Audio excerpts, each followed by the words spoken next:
దేవునికి స్తోత్రం. ప్రియమైన బిడ్డలారా, గడిచిన కాలమంతయు దేవుడు మనల్ని కాచి కాపాడి ఈ నూతన సంవత్సరంలో మనకు దయా కిరీటంగా ఇచ్చినందుకై మొదటిగా దేవునికి స్తోత్రం చెల్లించుకుంటున్నాము. ఏ విధంగానైతే దేవుడు గత కాలం మనకు తోడై ఉండి నడిపించినాడో అదేవిధంగా ఈ కాలమంతయు కూడా ఇక ముందు కూడా దేవుడు మనకు తోడై ఉండుగాక. అయితే ప్రియమైన బిడ్డలారా, దేవుని యొక్క తోడు మనకి ఎంతో అవసరము. ఎవరు ఉన్నప్పటికీ ఎవరు లేకపోయినప్పటికీ దేవుని యొక్క తోడును కలిగి మనము జీవించాలి. అందు నిమిత్తమై మనల్ని మనము ఆయతపరచుకోవాలి. ఎందుకనగా మొదట దేవుడు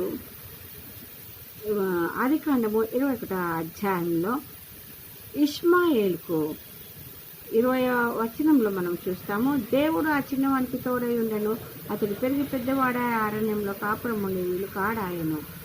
ఒంటరిగా ఉన్నప్పటికీ ఇష్మాయిల్కు దేవుని యొక్క తోడు ద్వారా తను తన పని అందు నైపుణ్యతను కలిగి తను పెద్దవాడైనాడు. అదేవిధంగా దేవుడు తోడుతోటి మన యొక్క పనిలోనూ మన యొక్క కార్యములలోనూ దేవుడు మనకు నైపుణ్యతను చూపి ముందుకు నడిపించింది కాక.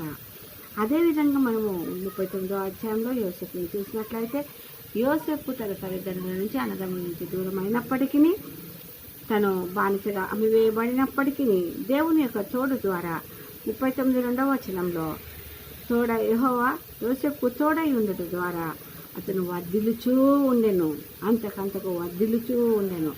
అదేవిధంగా తన దేవుని యొక్క తోడు ద్వారా 3వ వచనంలో అతడు చేసినదంతయో అతని చేతిలో యెహోవా సఫలము చేసెను.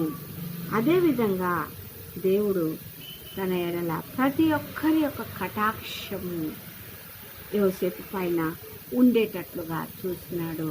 అదేవిధంగా ప్రతి ఒక్కరి కటాక్షమే కాదు, ముఖ్యంగా మనకు దేవుని యొక్క కటాక్షము మన పైన కలిగి ఉండినట్లు మనల్ని దేవుడు నడిపించుగాక, ఆయన తోడును మనకు అనుగ్రహించుగాక. చివరిగా దేవుని యొక్క కటాక్షంతో అతను అంతకంతకు పెరిగి ఎత్తుకు ఎదిగినాడు. అదేవిధంగా మనము కూడా దేవుని యొక్క కటాక్షము ద్వారా దేవుని యొక్క కనుచూపు యొక్క కరుణ ద్వారా మనం కూడా ఆయన తోడు ద్వారా అంతకంతకు ఎదిగి ఆయనకు మహిమ కలుగులాగా జీవించుటకు దేవుడు మనకు తన తోడు సహాయాన్ని ఎల్లవేళగా అనుగ్రహించి ముందుకు నడిపించుగాక.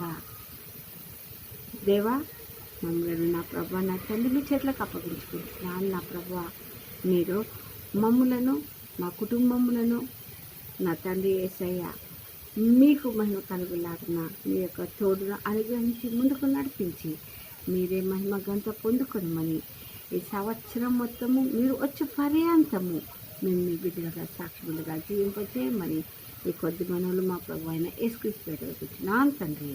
ఆమేన్, ఆమేన్, ఆమేన్.